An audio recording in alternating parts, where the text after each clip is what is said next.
Hey, how's it going? We just got the closing bell for Monday, September 23rd, and we're off to kind of a flat start. So last week we were talking about how we might pull back all the way to the EMA 8, probably not too much further than that. Right now, what's happening is that we're just chopping sideways. So we talked about how the most likely scenario was that we're going to chop sideways, either in a limited range right here, or perhaps a larger range down to the MA 50 all the way into the elections. Now, if we're talking all the way to elections, it's very unlikely that we'll chop in such a narrow range. We'll probably have a wider range, including some higher highs, all the way down to that MA 50 into election cycle. Or if something weird and crazy happens, we might break downwards. But the highest probability still is chop sideways. That's what we got today. Mondays are generally very choppy days, anyways. And intraday, we got a tiny bit of excitement, not too much. You can see that we started out a little bit down, went up, then we came back down. So a lot of indecision in this market.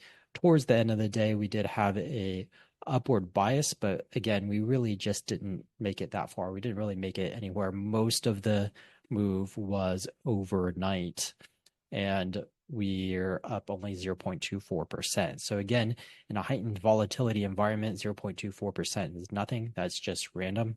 If we look at our VIX did come down a little bit below 16. So we're at 15.82, but until we get below 15, we're not going to celebrate. We're still going to see elevated risk to the downside in the market. So we're just still have to be cautious. We still have to have some sort of protection to the downside, even though things are looking like they might go up a little bit, although the strength of that still isn't there. The only thing that backed off since Friday was a little bit of the VIX and a little bit of momentum. So let's take a look at that momentum real fast in terms of the 90-day highs and 90-day lows.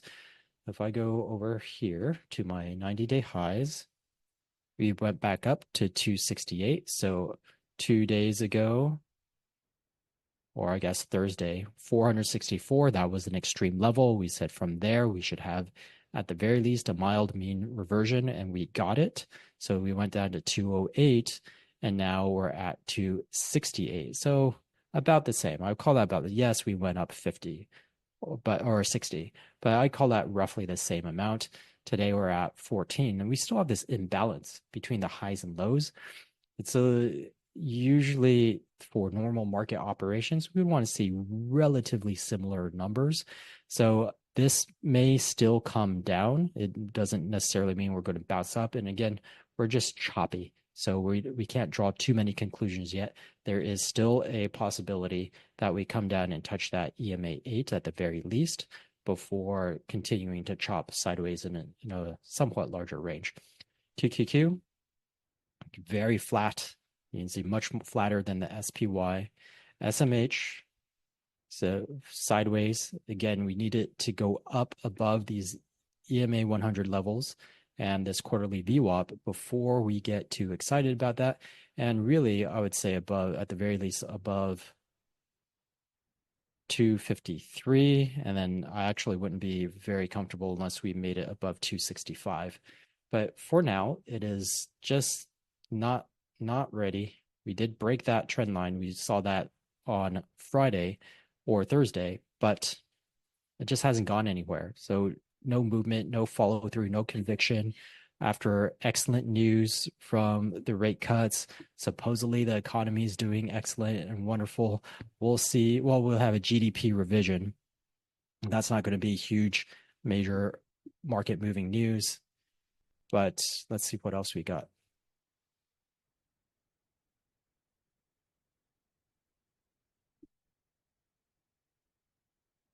Consumer confidence that might move it a little bit, but again, we had so many times where we had these huge catalysts over the past couple of months and the market just didn't react at all. So am I going to suddenly say that, oh, this consumer confidence number is going to be really important? I don't think so. I think we're kind of done reacting to what the Fed does and what they're going to announce. unless there's another really big surprise, that would be a little nuts. Right now, the other thing that I noticed is that now that we're looking at November in the CME watch tool, we're about 50-50 for another 50 basis point cut. So the question is, we got 50, which was an outsized move.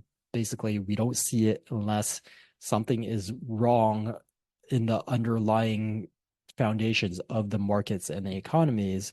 We're claiming that there's nothing wrong, but then we're expecting, again, almost 50% that we're going to get another 50 basis point rate cut.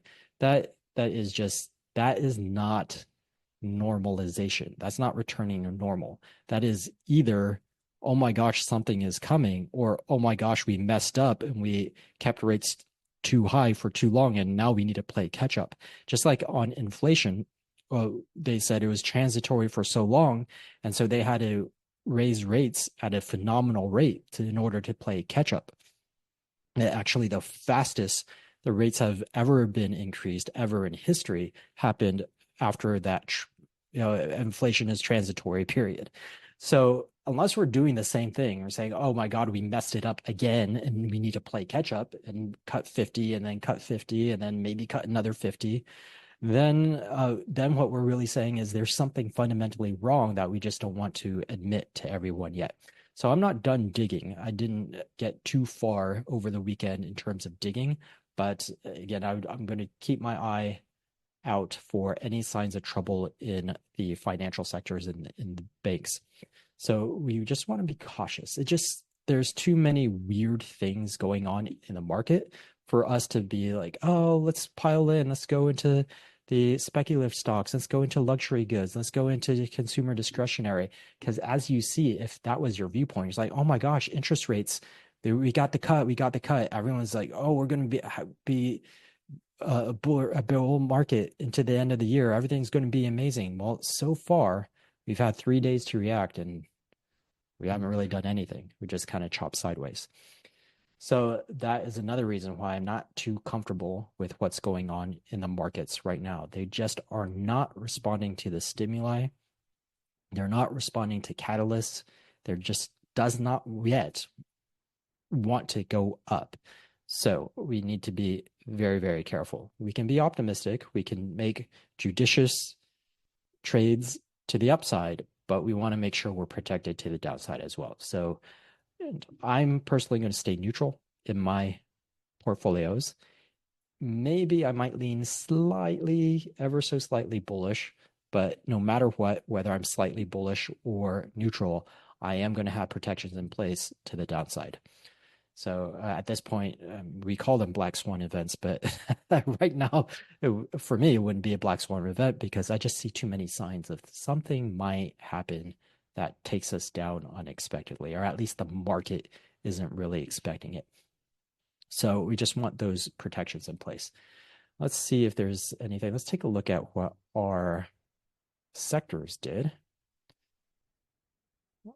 I'll use this since, well, let's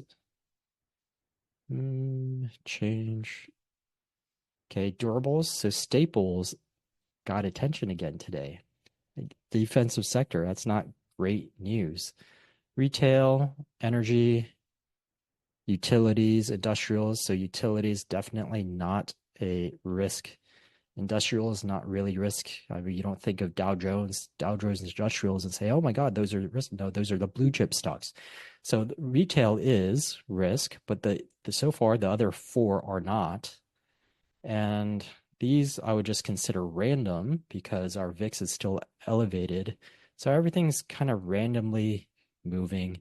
Health slightly down. Let's see what's going on with healthcare. Yeah, healthcare is not looking that great. So one of our defensive sectors is not looking great. We have random movement in almost every other sector. And our 4 out of the top 5 on this list that TradingView gives us are all defensive sectors. So again, not feeling super optimistic about raging new highs. We could go up a little. We could maybe move up to a little bit higher. But again, the upside potential just isn't that great at the moment. So we want to be very, very careful. I'm looking at stocks that are very blue chip, very staples. Well, one that I was looking at is McDonald's. It's looking very good. But if we just look at the staples like Colgate, Palmolive, like traded down quite a bit, but it got a lot of interest on Friday, and it's continuing. The other thing is that today, yeah, volume is really low.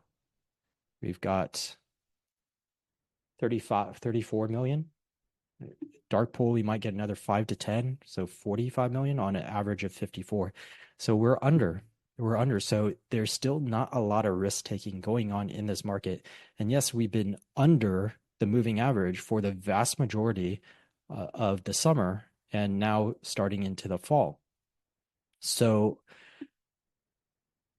we've been in kind of this wait and see mode all throughout summer. Summer is slow no matter what. It's not abnormal to be below the moving average on the summer. Normally, we start recovering sometime in August, and definitely by September, we start to see that volume return, though. And we haven't this year, probably because of it's an election year and people are still waiting. It's difficult for a fund manager who has hundreds of millions or billions under management or even more to allocate effectively before the election because the two candidates that we have in front of us, their policies are very different. So unless you can find some common ground within them, then you can't really allocate money right now. You could allocate money to whatever minimal common ground that they have, and the rest you're just waiting to see which one you believe is going to win out. If you have a strong conviction, then you might place a trade. If you don't have a strong conviction, then you wait until after elections. So right now, according to polls, they're pretty even. So your probabilities just aren't that high. You can't really allocate money effectively until there's at least a separation, a significant separation between the two, and it becomes a little bit more likely that one candidate is going to win or the other. And again, it might be so close this year that fund managers are not able to make that determination and they'll just wait until after elections. So we might see low participation in these markets for a little while longer.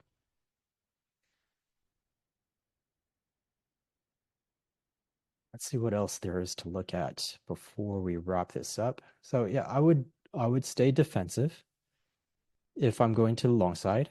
So if you're going to go baby bull, that's fine. Just stay defensive, make sure you have something to balance it out or something to hedge it.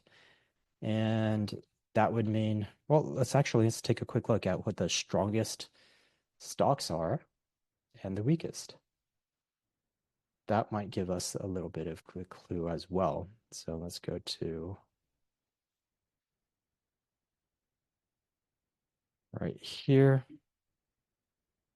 And I'll just limit it to the S&P 500 right now.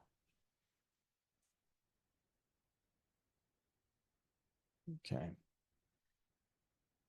So strongest looks like I'm not even familiar with this one. Business services. Okay, so we got an energy, which is probably atypical because energies are not doing super well at the moment. We've got medical, which is that for today, healthcare wasn't doing so hot. Basic materials, utilities, but okay, let's put it this way. Low risk or defensive, low risk or defensive, low risk or defensive, low risk or defensive.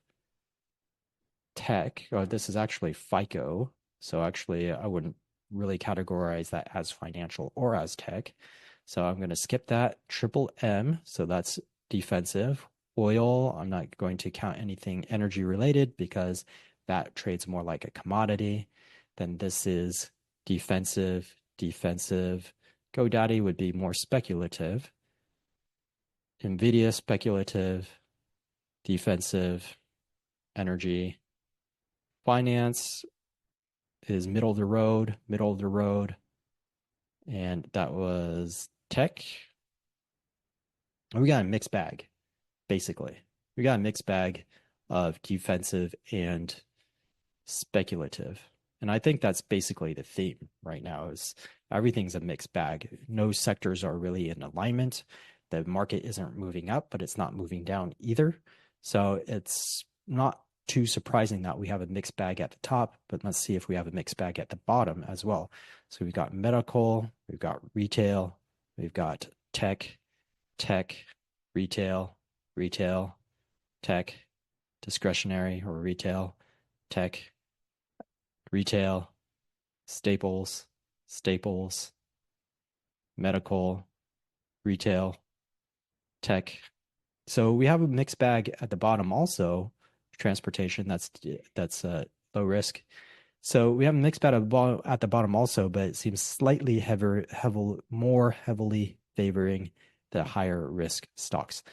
So again, chopping sideways, maybe a slight bias to the downside, which might get removed if we have a mean reversion. So for now, all we can say really is choppy.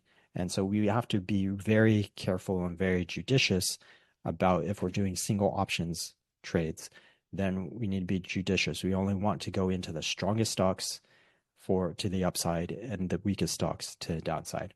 So just be careful of the stocks that you are choosing. Okay, I think that's pretty much it. We're probably going to see, if I were to guess, so far, nothing has given me any sort of indication that it's not really going to be a choppy week. There hasn't been really a bias to the upside or the downside. If anything, I would say just a very tiny smidge of a bias to the downside. But really, for now, it looks like we might be in for a choppy week. Also, the Asian markets are mostly closed because of the autumn festival, and many Asian countries do. It's not just China. I believe Japan celebrates it as well. So the major economies, the major markets in Asia are closed, and they're going to be for, I believe, all week. I'm not sure. I need to look into that. So we're probably not going to get too much help to the upside or downside because it's just Europe. We don't have Europe and Asia pushing us up or down. So the potential for choppiness this week is pretty high because we haven't seen any conviction from the American fund managers.